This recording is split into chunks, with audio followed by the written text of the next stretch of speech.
The 1950s sold over 50 million cars in the United States alone, a decade dripping with chrome, tail fins, and horsepower. But behind the shine, some models were plagued with rust, recalls, and ridicule. Today, we uncover the worst cars of the UET in 1950 and the disasters that shaped automotive history. Ford Edsel, 1957 to 1959.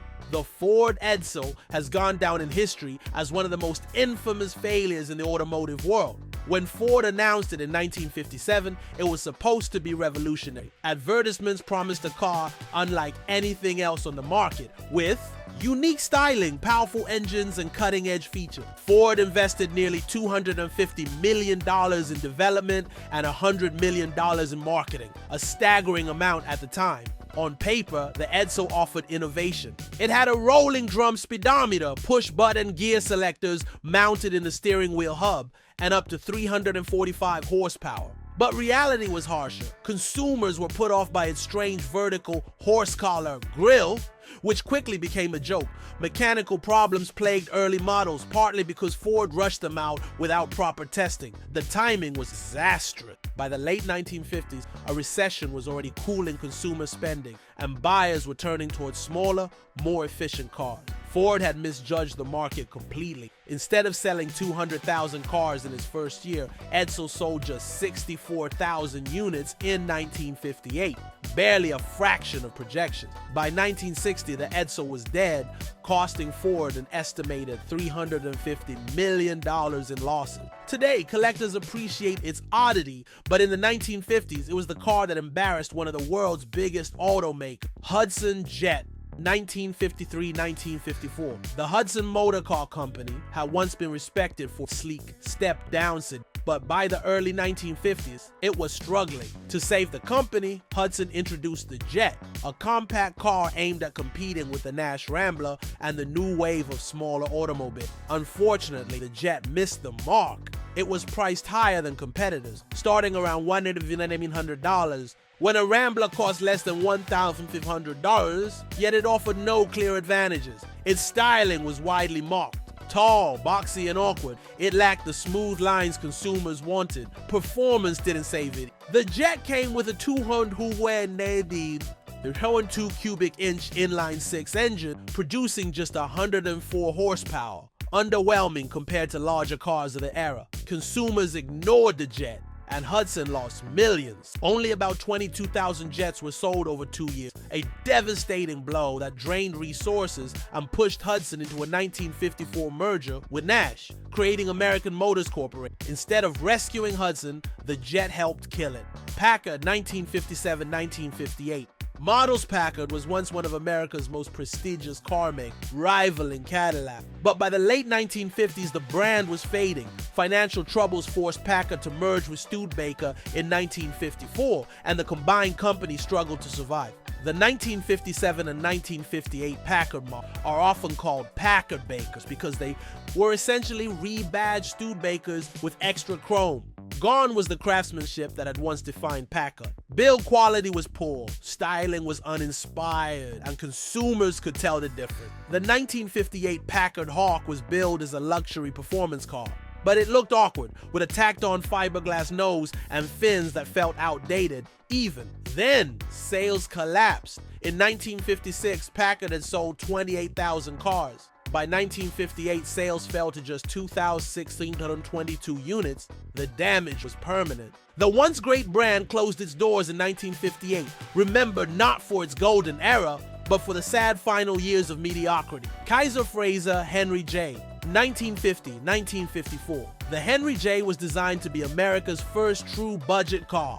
Backed by industrialist Henry J. Kaiser, it launched in 1950 with the promise of affordability. The base model cost just $1,199, making it one of the cheapest new cars available. To achieve this low price, Kaiser stripped the car of features. Early Henry J's lacked a glove box, armrests, a trunk lid, and even a rear window that opened. The 68 horsepower four-cylinder engine was underpowered, and the car struggled to keep up with traffic. Consumers were not impressed. For only a few $100s more, they could buy a Chevrolet or Ford with far better performance, comfort, and resale value. The Henry J quickly gained a reputation as cheap and flimsy. By 1954, the car was gone, and Kaiser Frazer itself soon exited the US car market. Today, the Henry J serves as a reminder that cutting too many corners can drive customers away rather than attract them. Dodge Coronet, 1957 model. The 1957 Dodge Coronet looks spectacular. With bold tail fins and sweeping lines, it captured the futuristic spirit of the era.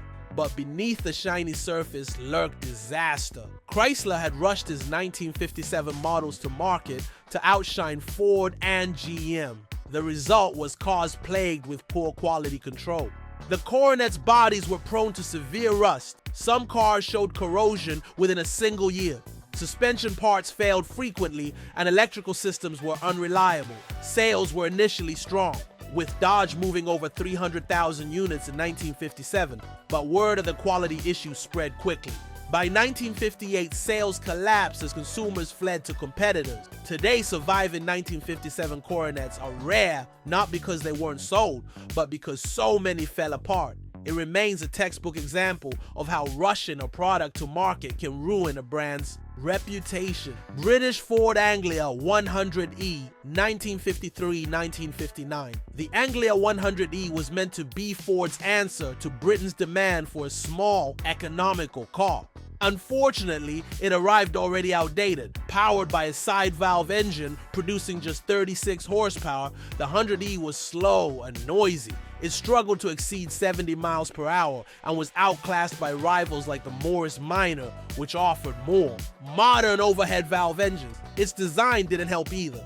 The 100E's boxy shape lacked charm, and its ride quality was rough. Even in export markets like Australia and New Zealand, the Anglia was seen as underwhelming. Ford did sell over 1 million units, but most were due to Ford's strong dealer network, not customer enthusiasm. By the time the more modern Anglia 105E appeared in 1959, the 100E was already a relic of the past. Fiat 600 Multipla, 1956. The Fiat Multipla is often called the world's first true minivan. Based on the Fiat 600, it could seat up to 6 people in a compact footprint.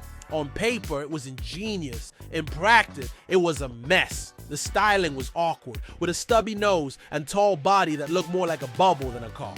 The rear-mounted 633cc engine produced just 21 horsepower, making the Multipla painfully slow, especially when loaded with passengers. Reliability was questionable, and safety was minimal. While it found some use as a taxi in Italy, it never won broad consumer appeal.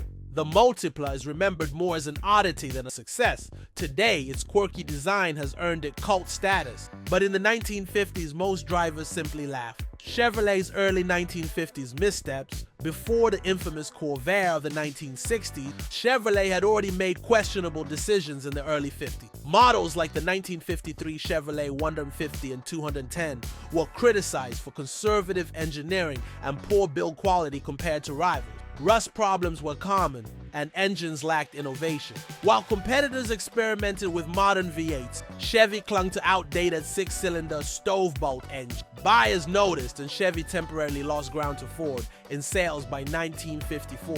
Though not as notorious as later flops, these early missteps set the stage for the Corvair debacle, showing that even America's top-selling brand was vulnerable to poor design choices. Studebaker champion, 1950-1958. Studebaker entered the 1950s momentum, but its champion line quickly lost relevance. Though affordable, it suffered from underpowered engines and uninspired styling. By the mid-1950s, it looked dated next to sleek offerings from Ford and Chevrolet. Sales dwindled, and by 1958, Studebaker was barely clinging to survival. The champion's failure contributed to the brand's long decline, which ended with Studebaker's closure in 1966. Then, Nash Airflight in 1950 and 1950. The Nash Airflight was designed with aerodynamics in mind, featuring fully enclosed wheels and a streamlined shape. Unfortunately, most buyers thought it just looked weird. The car's narrow body and unusual proportion turned off consumers, and its performance was average at While Nash hoped to be seen as futuristic, most drivers simply didn't want to be seen in it. Though Nash survived through its eventual merger into American Motors, the Air Flight was a sales disappointment and is remembered today as an oddball. Experiment gone wrong. The Crosley Hotshot. 1949-1952. The Crosley Hotshot was America's attempt at a small sports car, but it arrived too early and too cheaply. Priced at just $849, it came with a tiny 724cc engine, producing only 26 horsepower. It was underpowered, uncomfortable, and flimsy. While Crosley hoped it would spark a new market, buyers weren't interested. The Hotshot is often remembered as one of the first post-war sports cars in the US, but also one of the least successful. By 1952, Crosley shut down production altogether, unable to compete with larger automaker Willys Aero. 1952 and 1955, Willys Overland was best known for producing the military jet, a vehicle that had earned legendary status during World War II. Hoping to transition into the passenger car market, Willys introduced the Aero in 1950. At first glance, the Aero wasn't terrible. It had decent fuel economy thanks to its lightweight body and small inline-six engine. But the problem was simple. It offered nothing memorable. Styling was plain, performance was modest, and build quality lagged behind Detroit's Big Three. Buyers who could afford a new car in the early 50s didn't want average. They wanted style, chrome, and horsepower. Sales were disappointing, with fewer than 91,000 units produced over its US run. By 1955, Willys gave up on them. The company eventually shifted its focus back to Jeep production, leaving the Aero as a little-remembered attempt to join the booming car market. Renault Dauphine, US release in 1959. In 1959, Renault introduced the Dauphine to the American market, hoping to ride the wave of interest in small European imports sparked by the Volkswagen Beetle. On paper, it looked promising, compact, affordable, and stylish in a European way. In practice, the Dauphine was a disaster. Its 845cc engine made just 32 horsepower, leaving it dangerously slow on American highways. Reliability was terrible, rust developed quickly, engines overheated, and parts wore out fast. Road and Track later called it one of the worst cars ever sold in America. Despite these problems, Renault managed to sell over 200,000 Dauphine in the US between 1959 and 1962, largely due to initial hype. But word spread quickly and the car's reputation collapsed. By the mid-1960s, it was a punchline, not a competitor. The 1950s marked a golden age for automobiles. After World War II, prosperity surged, and car ownership became the ultimate status symbol. In the US, the Big Three, Ford, GM, and Chrysler, produced millions of cars, fueling an economic engine that employed 1 in 6 Americans. By 1958, registered vehicles jumped from 25 million to over 67, turning highways into rivers of chrome and steel. This was the era of tail fins, V8 engines, and futuristic styling. Nearly 80% of new American cars had automatic transmission. By 1956, compared to just 15% at the decade's start. Across Europe, Fiat's 500, the Morris Minor, and Citroen's DS reshaped city driving. Innovation was everywhere, but so were missteps. In the rush to dazzle buyers, many companies cut corners, leading to cars that rusted quickly, broke down often, or simply failed to connect with consumers. But what makes a car the worst? It isn't always about sales alone. Some cars look bold, but were plagued by mechanical failures, poor safety, or outdated technology. Others were overpriced, badly marketed, or so ugly that buyers steered clear. Data tells a story. The Ford Edsel, hyped as revolutionary, sold only 64,000 units in 1958 instead of the 200,000 Ford predicted. The Hudson Jet sold just 22,000 cars in 2 years, a disaster that forced Hudson into a merger. Rust, recalls, and consumer complaints filled the era. In short, a worse car could be flashy on the outside, but a complete letdown once it hit the road.